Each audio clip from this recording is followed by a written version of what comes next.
I usually get requests from people asking me how to get out of a rut or get out of a slump. And they'll say things like, Cody, I did my first deal after 60 days in the business. I haven't done a deal since. It's been almost 6 months.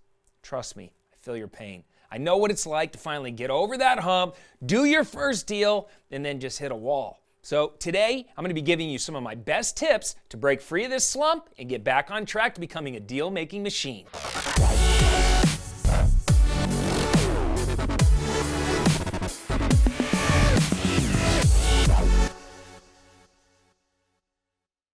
Hey, what's going on, clever investors? Cody Sperber back again, and today we have an awesome training video where we're talking about breaking out of wholesaling slumps. Now, I know I have some new investors that have never done a deal that watch my training videos. Even if you're brand new, you've never done a deal, or even if you're not in a slump right now, I'm telling you, everybody that watches this video is going to get a ton of value out of today's training. All right, before I dive into it though, I want to welcome everybody that's new to my channel. This channel is dedicated to helping you break free of the rat race using creative real estate investing strategies to help you skyrocket your net worth. So if this is something that interests you, please subscribe and hit that bell, turn on post notifications. That way you're alerted whenever I drop fresh new content. All right, let's jump on into today's topic. All right, so every experienced real estate investor, including myself, has hit a rut or a slump or a wall. And I know I've experienced it when I was first getting into wholesaling. A lot of you guys know my story. It took me 9 months to get my first deal. And when I first got my first deal, I was so ecstatic because I made $40,000 on that deal. And then there was this long drought before I got my second deal. And so I know that feeling and what it feels like to feel stuck. And quite frankly, it sucks. But before I get into some of my top tips on how to break free from slumps, I want to reinforce a couple of quick points. Point number one is this is normal. Now, business, it's cyclical, meaning that you're going to have some ups, you're going to have some downs, you're going to have some round and rounds. And that's just the way the business is. There's never going to be a time where you're absolutely certain that everything's going to go perfect in your business, because that's probably not going to happen. All right, it hasn't been in my experience. And there's going to be setbacks, there's going to be slowdowns, there's going to be obstacles and challenges in your way. You just got to push through it. Point number two is chasing your dreams is never going to be the wrong decision. Listen, I know what you're going through. The mind tends to play tricks on us when we're going through hard times. Now, I just got done posting a video the other day about controlling your reactions and controlling your mindset. You have to reinforce your thoughts to believe that chasing your dreams is the right thing to do. Now, I know you can get through it. I know you can be tough, but you have to remember why you started your wholesaling business in the beginning to really help push you through those tough times. Now, you started in wholesaling to be free, to live like nobody else, to control your future, to control your time, and to make an embarrassing amount of money. This is why you must remember during these dark moments that you're on the right track. You just have to keep on going.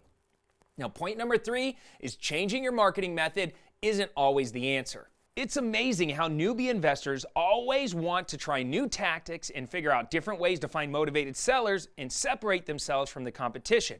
This is important for sure, but when you're in a slump, changing your marketing method may not be the best answer. Now, when it comes to wholesaling, the most important thing is lead generation. Lead generation is the lifeblood of the business. To generate a consistent flow of leads, you must build momentum. Now, when you're constantly switching marketing strategies, it is impossible to build momentum. Don't be the wholesaler that got lucky 1 month marketing to probate lists, and now all of a sudden you want to switch to marketing to pre-foreclosures. This can be a very expensive ordeal and can quickly lead to you burning through all of your money with no momentum built up. Stick to a niche that works and become the very best in that niche. So this brings me to my strategies on what you could do if you're experiencing a slump in your wholesaling business. Now, the purpose of these strategies is to shock the system that you're working and to continually reinforce your marketing tactics so that you can continually build momentum. Now, tip number one is to reanalyze your investing activities through your KPIs. Now, every successful business system runs on KPIs. All right, this is what is called key performance indicators. And they're going to be the numerical measurements that track exactly how efficiently your business is doing. All right, so for example, a KPI could be the number of outbound phone calls you make within a given day, a given week, or a given month. Another KPI could be like the number of offers or proposals that are being sent out on a given day or a week or a month. Now, I've said this in a lot of my videos in the past, but one of my favorite quotes is, "What gets measured gets done." Now, there's no way to improve upon your business without analyzing the data and the details behind every single thing that you do. Now, in this business, in order to increase your chances for success, you got to just increase your touch points with motivated sellers. Write down how many calls you're currently making, cross-reference that with the amount of actual conversations you're having, and if you notice that you're making enough calls, but your conversations that you're having are lasting a really long time, then you've actually found a problem and you need to improve your selling skills over the phone.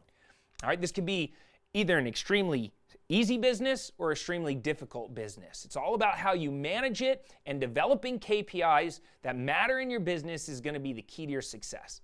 Now, after you've evaluated the numbers, this brings me to my next tip, which is tip number 2, focus on getting better data. Now, there's always going to be a better way to contact motivated sellers, but like I stated before, you don't always want to switch up your marketing methods when you're in a slump. Now, if you're driving for dollars and that works for you, continue to drive for dollars. If cold calling works for you, then continue to cold call. Find ways to make it more efficient. The only thing I want you to focus on in this tip is, how do you get access to better data? Right? Successful wholesalers out there, they know and understand that there are some lists and some data providers that have been destroyed by marketers. There are so many people out there that are literally just burning these lists to the ground that the data itself is no longer valuable, and you're going to end up not getting deals and wasting a bunch of time and money and energy chasing after homeowners on these particular lists. You need to find ways to improve upon your data so you're getting fresh information that you can take in and actually turn around and make money from. So for example, if you're somebody who loves to market to tax delinquent lists, then instead of trying to find this information on the internet, go down to the sheriff's office, see if you can find the most up-to-date information. All right, sometimes you can find properties on their records that aren't available to the public yet. This is going to give you an upper hand when you're getting to the owners before anybody else. No other wholesalers or investors are going to be able to do that, or a very limited amount of people are going to do that, because access to the data is more difficult and it takes more work. Now, put this in your routine and go 2 to 3 times per month. Now, another good strategy is to utilize the latest and greatest technology that allows you to data stack your data in your lists.